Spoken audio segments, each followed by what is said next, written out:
Hello विद्यार्थी मित्रांनो, नमस्कार. तुमच्या सगळ्यांचं स्वागत आहे आपल्या या स्पेशल सेशनमध्ये, ज्या सेशनमध्ये आपण डिस्कस करणार आहे एक अतिशय महत्त्वाचा मुद्दा जो सध्या चर्चेमध्ये चालू आहे. हा मुद्दा जो आहे तो नेहमीच चर्चेत असतो, तमिळनाडू वर्सेस केंद्र सरकार. विद्यार्थी मित्रांनो, तमिळनाडू जो आहे त्या तमिळनाडूने नेहमी हिंदी भाषेला विरोध केलेला आहे. हिंदी भाषा जी आहे ती हिंदी भाषा हे उत्तरेकडचं जे कल्चर आहे ते कल्चर आमच्यावर लादण्यासाठी आमच्यावर थोपवल्या जात आहे. हा जो विचार आहे हा विचार तमिळनाडू सरकारला वाटतो, म्हणून तमिळनाडूने आजपर्यंत अनेक वेळा हिंदी भाषेला विरोध केलेला आहे. आणि हा जो विरोध आहे तो वेळोवेळी आपल्याला प्रकर्षाने दिसून आलेला आहे. या संदर्भात आता एक अतिशय महत्वाची गोष्ट जी आहे ती तमिळनाडू सरकारच्या संदर्भात आपल्या कानावर येत आहे, आणि ही जी गोष्ट आहे ती आपल्या परीक्षेच्या दृष्टिकोनातून सुद्धा खूप महत्वाची आहे, तसेच जनरल म्हणून सुद्धा खूप महत्वाची आहे. पण हा जो मुद्दा आहे हा मुद्दा नेमका आहे काय, तर तमिळनाडू सरकार विचार करत आहे की हिंदी जी भाषा आहे या हिंदी भाषेचं महत्व आपल्या राज्यामध्ये कमी करायचं आणि तमिळ कल्चर जे आहे ते तमिळ कल्चर मोठ्या प्रमाणामध्ये प्रमोट करायचं.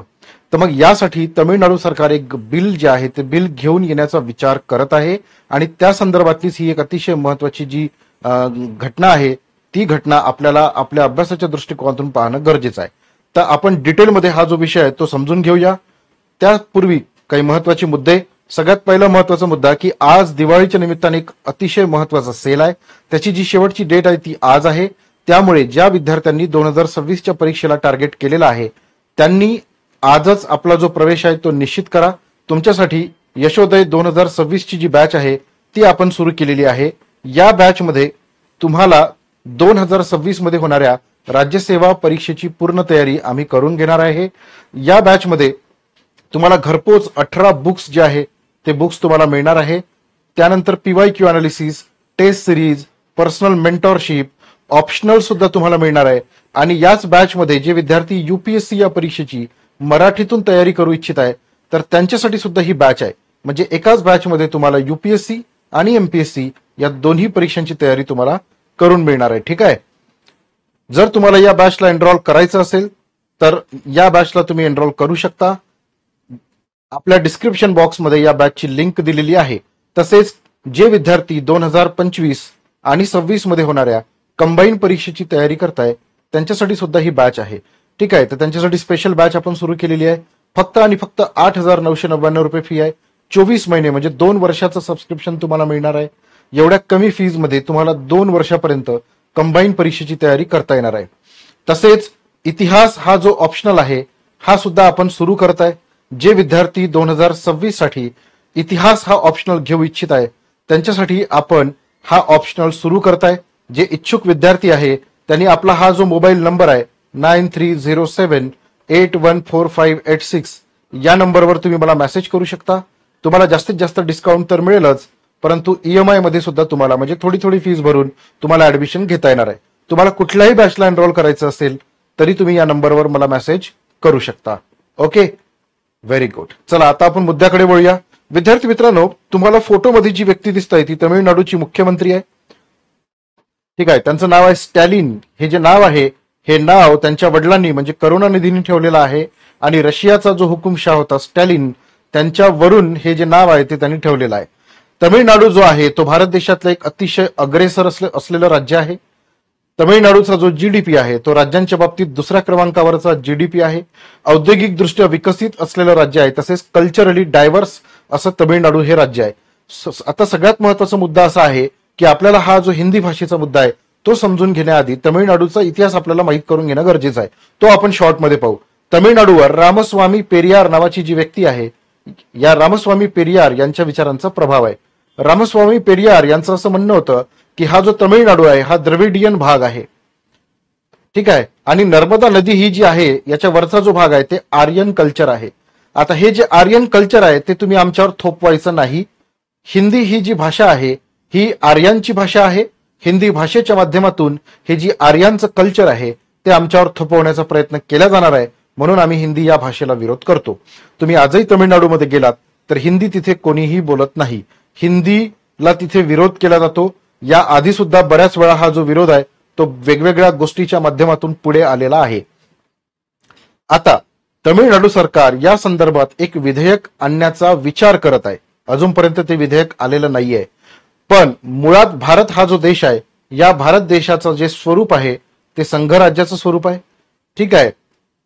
या संघराज्यामध्ये अनेक घटक राज्य आहे. प्रत्येक घटक राज्याची जी स्वतःची भाषा आहे, कारण भारत देशाची जी निर्मिती झालेली आहे ती भाषावार प्रांतरचनेच्या माध्यमातून झालेली आहे. आणि संपूर्ण भारत देशामध्ये संपर्क भाषा म्हणून हिंदी जी आहे तिचा प्रचार केला गेलेला आहे.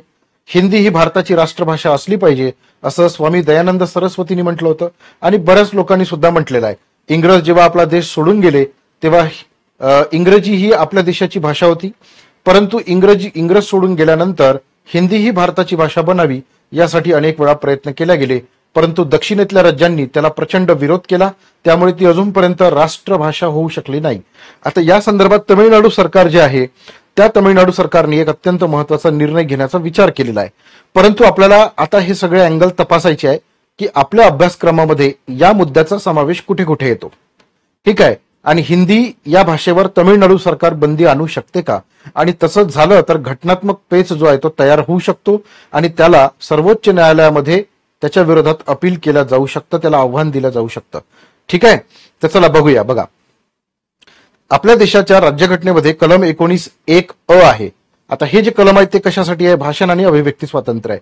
म्हणजे भारत देशातला कोणताही व्यक्ती त्याची जी अभिव्यक्ती आहे तो निर्धास्तपणे मांडू शकतो, त्याच्यावर कोणाचाही प्रेशर राहणार नाही. त्याला ते अभिव्यक्ती स्वातंत्र्य दिलेलं आहे आणि त्याला भाषण स्वातंत्र्य दिलेलं आहे. खासगी अभिव्यक्तीमध्ये हिंदीचा वापरावर बंदी घालणे हा अभिव्यक्ती स्वातंत्र्याच्या अधिकाराचं उल्लंघन आहे. जर तमिळनाडू सरकारने चित्रपटावर म्हणजे हिंदी चित्रपटावर जर बंदी घातली तर घटनेचं हे जे कलम आहे ते अवॉइड होऊ शकतं. जाहिराती आणि गाणी हे जर हिंदी भाषेमध्ये असेल आणि तमिळनाडू सरकार जर त्याला विरोध करत असेल तर तिथे हे कलम जे आहे ते अवॉइड होऊ शकतं. ठीक आहे. त्यामुळे इथे घटनात्मक पेच जो आहे तो निर्माण होऊ शकतो, कारण आपल्या देशातल्या लोकांना कोणत्याही भाषेमध्ये व्यक्त होण्याचा अधिकार जो आहे तो आपल्या घटनेनेच दिलेला आहे. सांस्कृतिक माध्यमामध्ये भाषेच्या वापरावर संपूर्ण बंदी घालणे हे असंविधानिक असेल. मग तुम्हाला इथे परीक्षेमध्ये प्रश्न विचारला जाऊ शकतो, भाषेच्या संदर्भात एखादं राज्य हे एखाद्या भाषेवर बंदी घालू शकतं का? आता काही राज्यांना थोड्याफार बाबतीत ते अधिकार देण्यात आलेले आहे. जसं खालील कायद्यानुसार समर्थन दिले जात नाही तोपर्यंत, जसं काही राज्यांना वाजवी निर्बंध लादण्याचा अधिकार देण्यात आलेला आहे. उदाहरणार्थ एस रंगराजन विरुद्ध पी जगजीवन राम 1989चा हा खटला आहे. सर्वोच्च न्यायालयाने असं म्हटलं आहे की अभिव्यक्ती स्वातंत्र्य केवळ काही लोकांना त्रास देऊ शकतं, म्हणून त्यावर अंकुश लावता येणार नाही. म्हणूनच तमिळनाडू विधेयक काळजीपूर्वक लिहिलं पाहिजे, जेणेकरून खाजगी अभिव्यक्ती स्वातंत्र्य जे आहे ते अभिव्यक्ती स्वातंत्र्यावर कोणत्याही प्रकारच्या मर्यादा येऊ नये. दुसरं कलम 29 आहे राज्यघटनेचं, ज्याच्यामध्ये सांस्कृतिक आणि भाषिक हक्काचं संरक्षण जे आहे ते करण्याच्या संदर्भातलं जे मूलभूत हक्क आहेत ते देण्यात आलेले आहे. या कलमामुळे नागरिकांना त्यांची स्वतःची भाषा, लिपी आणि संस्कृती जपता येते. तमिळनाडू सरकार या ठिकाणी असा युक्तिवाद करू शकते की हे विधेयक तमिळ भाषा वारशाचं रक्षण करण्यासाठी आहे, इतरांसाठी दडपण्यासाठी नाही. मग अशा प्रकारचं विधेयक पास करून तमिळनाडू सरकार हे केवळ तमिळला प्रमोट करेल आणि हिंदी जी आहे ते हिंदी जाणीवपूर्वक कमी झाली पाहिजे किंवा हिंदीचं एक्झिस्टन्स राहिलं नाही पाहिजे, अशा प्रकारचा प्रयत्न तमिळनाडू सरकार करू शकते. तथापि हे हिंदी वापरणाऱ्या इतरांच्या वैयक्तिक स्वातंत्र्यावर अतिरेक मात्र ते करू शकत नाही. कलम 351 आहे जे हिंदी भाषेच्या प्रचारासाठी निर्देश देतं. केंद्र सरकारला घटनात्मक दृष्ट्या हिंदीचा प्रसार करण्यास तसेच प्रोत्साहन देण्याचे निर्देश आहे. जर तमिळनाडू सरकारने पास केलेल्या विधेयकामुळे जर हिंदीवर बंदी घातली गेली तर केंद्राने जे निर्देश दिलेले आहे त्याच्याशी हे विसंगत होऊ शकते. त्यामुळे केंद्र आणि राज्य यांच्यामधला संघर्ष जो आहे तो जास्त चिघळू शकतो. आणि आपण आजपर्यंत नेहमीच बघितलेलं आहे की तमिळनाडू जे आहे त्याचा नेहमी केंद्राशी संघर्ष सुरू राहिलेला आहे, कारण तमिळ लोक जे आहे त्यांचं स्वतःची भाषिक अस्मिता प्रचंड स्ट्रॉंग आहे. त्यांचं जे कल्चर आहे ते उत्तरेतल्या कल्चरपेक्षा पूर्णपणे डिफरंट आहे. त्यांचं खानपान, त्यांचा पेहराव, त्यांचा चेहऱ्याचा रंग, ठीक आहे, त्यांचे विवाहाचे जे सगळे उत्सव आहेत ते सगळे उत्सव म्हणजे प्रत्येक गोष्टीमध्ये उत्तरेपेक्षा पूर्णपणे म्हणजे 100% डिफरंट गोष्टी ज्या आहेत त्या दक्षिणेमध्ये आहे. त्यामुळे त्यांची जी भाषिक अस्मिता आहे ती जबरदस्त स्ट्रॉंग आहे. त्यामुळे ते उत्तरेतल्या कल्चरला कोणत्याही परिस्थितीमध्ये ऍक्सेप्ट करू शकत नाही. परंतु भारताचं वैशिष्ट्य किती जबरदस्त आहे बघा, की एवढं जबरदस्त डिफरन्स असून सुद्धा आपण सगळे भारतीय आहोत. हे आहे की नाही ब्युटी. चला पुढे. द्विभाषिक सूत्र. बहुतेक राज्यांमध्ये स्वीकारण्यात आलेल्या त्रिभाषिक सूत्र ज्यामध्ये हिंदीचा समावेश आहे, तमिळनाडूनं नाकारलाय. तमिळनाडू म्हणतो की ही गोष्ट चुकीची आहे. तुम्ही एखादी भाषा ही एखाद्या राज्यावर थोपवू शकत नाही. जर त्या राज्याला असं वाटलं तरच तुम्ही त्याला ते देऊ शकता, अदरवाईज ते तुम्ही भाषा थोपवू नाही शकत. आता हे तमिळनाडूचं योग्य आहे. जर तमिळनाडूला असं वाटत असेल की हिंदी भाषा आम्हाला नाही बोलायची आहे, तर केंद्र सरकार हे तमिळनाडूवर हिंदी भाषा थोपवण्याचा प्रयत्न करू शकत नाही. त्याऐवजी तमिळनाडूचं स्वतःचं मॉडेल आहे. तिथे फक्त 2 भाषा शिकवल्या जातात, एक तमिळ आणि दुसरी इंग्रजी. ऑगस्ट 2025 मध्ये तिथले जे मुख्यमंत्री आहे स्टॅलिन यांनी हे जी नवीन पॉलिसी आहे ती नवीन पॉलिसी लॉन्च केलेली आहे आणि त्यांच्या शैक्षणिक धोरणामध्ये यांचा समावेश केला गेलेला आहे. या संदर्भात आपल्याला महाराष्ट्राचं उदाहरण इथं घेणं जास्त योग्य आहे. महाराष्ट्रामध्ये पहिल्या वर्गापासून आता हिंदी सक्तीची केल्या गेली होती. त्याला महाराष्ट्रातून प्रचंड विरोध झाला. त्यामुळे त्या संदर्भात एक कमिटी जी आहे ती अपॉइंट करण्यात आलेली आहे. ठीक आहे. आता मुळात मुद्दा असा आहे की हा जो वाद आहे तो केवळ हिंदी भाषा जी आहे त्या हिंदी भाषेला नाहीये, तर हिंदी भाषेच्या रूपातून जे उत्तरेतलं कल्चर किंवा उत्तरेतल्या लोकांचं वर्चस्व लादलं जात आहे त्या वर्चस्वाचा हा विरोध आहे. आणि हा एका अँगलने बरोबर आहे. ठीक आहे, कारण याच्या आधी असे जे प्रयत्न आहेत ते प्रयत्न झालेले आपल्याला पाहायला मिळतात. त्यामुळे तमिळनाडूची जी सीएम आहे के स्टॅलिन त्यांनी याला प्रचंड विरोध केलेला आहे. आता राज्यघटनेचं कलम 254 काय म्हणतं, जर एखाद्या राज्य कायद्याने केंद्रीय कायद्याचा उदाहरणार्थ भाषा जर विरोध केला तर केंद्रीय कायदा जो आहे तो केंद्रीय कायदा त्याच्या संदर्भात प्रचलित आहे. राष्ट्रपतीची संमती मिळाल्याशिवाय तमिळनाडू विधेयक जे आहे ते केंद्र सरकार रद्द करू शकते. राज्यपालाची भूमिका आणि अलीकडे सर्वोच्च न्यायालयाचा जो निकाल आहे तो काय म्हणते बघा. कलम 200 अंतर्गत जर तमिळनाडू सरकारने हे जर विधेयक पास केलं तर त्याला संमती देऊ शकते राज्यपाल, किंवा तो राष्ट्रपतीच्या संमतीसाठी राखून ठेवू शकते. ठीक आहे. या संदर्भात सर्वोच्च न्यायालयाने एक भूमिका किंवा एक महत्वाचा निर्णय नुकताच दिला आहे की जर लोकांनी निवडून दिलेल्या सरकारने जर एखादं विधेयक पास केलं असेल तर तुम्ही त्याला थांबवून का ठेवता, कारण कितीही दिवसासाठी ते राष्ट्रपतीच्या संमतीसाठी राखून ठेवल्या जाण्याची एक तरतूद होती. आता बघूया की नेमकं याच्या संदर्भात पुढे काय होईल, किंवा पुनर्विचारासाठी सुद्धा ते परत पाठवल्या जाऊ शकते. तथापि तमिळनाडू राज्य विरुद्ध तमिळनाडूचे राज्यपाल 2025 मधला हा जो खटला आहे जो मी तुम्हाला आता सांगितला त्या प्रकरणात सर्वोच्च न्यायालयाने असा निर्णय दिला होता की राज्यपाल राज्य विधेयकांना अनिश्चित काळासाठी विलंब करू शकत नाही. म्हणजे याचा अर्थ असा आहे की अनिश्चित काळासाठी ते आता तिथे थांबून ठेवल्या जाऊ शकणार नाही. ठीक आहे. त्यामुळे सर्वोच्च न्यायालयाने जर निर्णय दिला असेल तर तो एक प्रकारचा कायदाच असतो. ठीक आहे. त्यामुळे मोठ्या प्रमाणात राष्ट्रपतीने याचा विरोध सुद्धा केला होता. सर्वोच्च न्यायालयाला त्यांनी प्रश्न सुद्धा विचारले होते. परंतु भारत देशाच्या संपूर्ण संघराज्याच्या एकसंधतेसाठी सर्वोच्च न्यायालयाची भूमिका ही खूप महत्वाची आहे. बऱ्याच वेळा आपण असं बघितलेलं आहे की केंद्र सरकार हे पॉवरफुल असल्यामुळे राज्यांच्या बाबतीत हस्तक्षेप प्रचंड मोठ्या प्रमाणात केला जातो, आणि जर राज्यात विरोधी पक्षाचं सरकार असेल तेव्हा हा जो हस्तक्षेप आहे तो खूप मोठ्या प्रमाणामध्ये वाढतो. म्हणून राज्यपालांनी आता वेळेत निर्णय घेणं बंधनकारक आहे. ठीक आहे. येस. आता याला राजकीय संदर्भ काय तर बघा, आता तमिळनाडूमध्ये जे सरकार सत्तेमध्ये आहे ते आहे द्रविड मुन्नेत्र कळघम. कुठलं? द्रविड मुन्नेत्र कळघम. आता या पक्षाची जी विचारधारा आहे ती विचारधारा रामस्वामी पेरियार यांच्या विचारधारेवर आहे. इव्हन संपूर्ण तमिळनाडूच रामस्वामी पेरियारला मानतो. त्यामुळे रामस्वामी पेरियार यांनी उत्तरेतल्या हिंदी भाषेचा प्रचंड विरोध केला होता. तसेच आर्यांचं जे कल्चर आहे त्याला सुद्धा प्रचंड विरोध केलेला होता. ठीक आहे. त्यामुळे द्रमुकने नेहमी भाषिक अस्मिता जी आहे ती जपण्याचा प्रयत्न केला. त्यांनी हिंदी लादण्याला विरोध केला. राज्याच्या स्वायत्तता म्हणजे राज्याला अंतर्गत बाबतीमध्ये पूर्ण स्वातंत्र्य असलं पाहिजे त्यालाही त्यांनी समर्थन केलं. आणि भारत हे संघराज्य आहे त्यामुळे विविधतेत एकदा जपलीच पाहिजे याच्या समर्थनार्थ तमिळनाडू नेहमीच पुढे आलेला आहे. त्यामुळे हे जे विधेयक आहे ते द्रमुक पक्षाच्या विचारधारेशी सुसंगत आहे, जे द्रविड मॉडेल किंवा तमिळ संस्कृतीशी संबंधित आहे. ठीक आहे. त्यामुळे तमिळनाडूने आपली जी भूमिका आहे ती वेळोवेळी या संदर्भात नेहमी स्पष्ट केलेली आहे. आता मुद्दे काय आहे तर मुद्दे भारत देशामध्ये हिंदी भाषा जी आहे त्याचा मोठ्या प्रमाणात भर जो आहे तो वाढत आहे. केंद्र सरकार हिंदीला जास्त प्रमोट करत आहे कारण ते त्या विचारधारेचं सरकार आहे. आता भाषा ही नेहमीच राजकीय दृष्ट्या संवेदनशील राहिलेली आहे. महाराष्ट्रामध्ये सुद्धा बघा भाषिक अस्मिता स्ट्रॉंग आहे. मराठीबद्दल खूप मोठ्या प्रमाणात आपल्याला विवाद झालेले दिसून येतील. तमिळनाडू सरकार आणि केंद्र सरकार यांच्यामधला संघर्ष याच्यामुळे वाढू शकतो. तसेच राष्ट्रीय एकात्मता विरुद्ध सांस्कृतिक प्रतिपादन असा संघर्ष निर्माण होऊ शकतो. नेहमी राज्य आपली ओळख जपण्याचा प्रयत्न करतात, त्यामुळे हिंदी भाषेवर बंदी घातल्याने हिंदी भाषिक लोक जे तमिळनाडूमध्ये गेलेली आहे त्यांच्यामध्ये देवाणघेवाण जी आहे त्याच्यामध्ये प्रॉब्लेम क्रिएट होऊ शकतो. जे कामगार तमिळनाडूमध्ये गेलेले आहेत, जे बिहार, उत्तर प्रदेश, झारखंड इथून गेलेले आहे, त्यांची मोठी लोकसंख्या आहे, त्यांना इश्यू येऊ शकतो. ठीक आहे.